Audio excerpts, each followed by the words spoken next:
America के राष्ट्रपति Donald Trump ने रूस को लेकर एक बड़ा ऐलान किया है।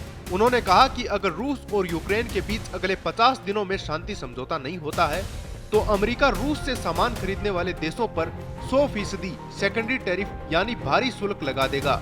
ट्रंप का कहना है कि वे ये टैरिफ बिना संसद, सीनेट और हाउस की अनुमति के भी लागू कर सकते हैं। हालांकि अमेरिकी संसद में इस पर एक नया बिल भी लाया जा रहा है जिसे 100 में से 85 सीनेटरों का समर्थन मिल चुका है। इस बिल के तहत राष्ट्रपति को 500% तक टैरिफ लगाने का अधिकार मिल सकता है।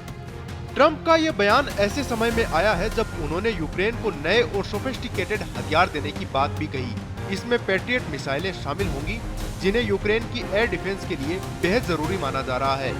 इस फैसले के बाद नाटो के महासचिव मार्क रूटे अमेरिका की यात्रा पर पहुंचे। उन्होंने यहां अमेरिकी सीनेटरों से मुलाकात की और चेतावनी दी कि अगर ब्राजील, चीन या भारत जैसे देश रूस के साथ व्यापार करते रहे तो उन्हें इन सेकेंडरी सेक्शंस यानी प्रतिबंधों का भारी खामियाजा भुगतना पड़ सकता है।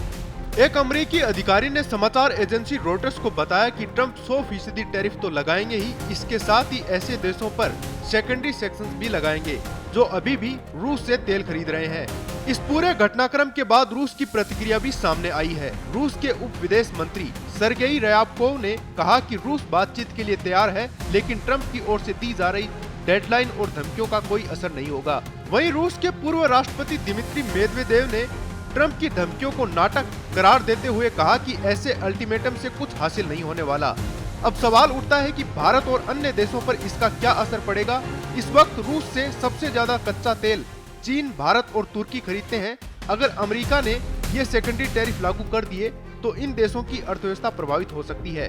खासकर भारत को इस फैसले से झटका लग सकता है क्योंकि भारत इस समय रूस से रियायती दरों पर तेल खरीदता है। ऐसे में क्या ट्रंप अपनी चेतावनी को हकीकत में बदलते हैं या रूस और यूक्रेन के बीच कोई शांति समझौता होता है, ये तो आने वाला वक्त ही बताएगा।